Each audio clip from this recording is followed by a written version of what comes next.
Bəzən sevgili bir-birinə Leyla Məcnun olarkən çoxları dərvişdir. İşləri yalqızlıqdır. Etiraf edirəm, heç vaxt evlənmək istəmədim. Çünki evlilik iki nəfərlik yalnızlıqdır. Yadımda məni möhkəm sev deyərkən sual verdim.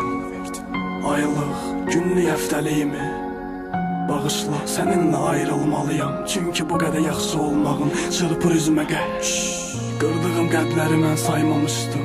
Xəyallarım da yoxdur, birinə varmamışdım. Jasmində son qəpiyimi ac qalmış qadına vermişəm. Əslində 100 manatdan 10 qəpiyini qıymamışdım. Həmişə öz yerimi mən bərk elədim. Elədiyim səhvləri gec dərk elədim.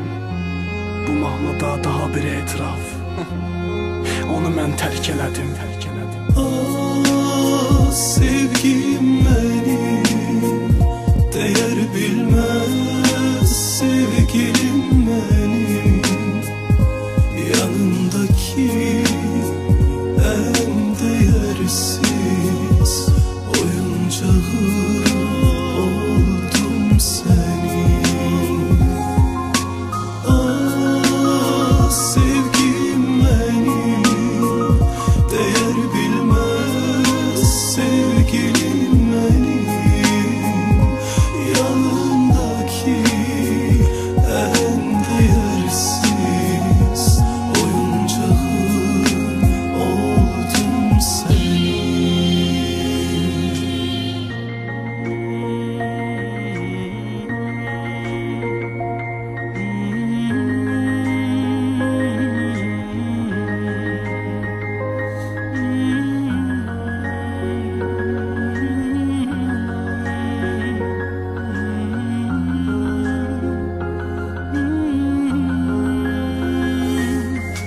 Fahişələrin bədənində adımı yazırdım.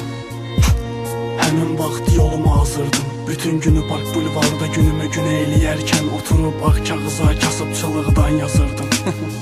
Niyəsə həyata qarşı sorğu olmadı. Bəlkə də buna görə mən doğru olmadım. Dəfələrlə anamı gözü yaşlı qoydum, heç vaxt atamın fəxr ediləsi oğlu olmadım. Özüm olmaqdan çıxmışam, mən özüm istəyirəm. Tanrıdan dözüm istəyirəm, əslində sevmədim səni. Bir-iki mahnılar sevir, bütün yazdıqlarıma görə səndən üzr istəyirəm.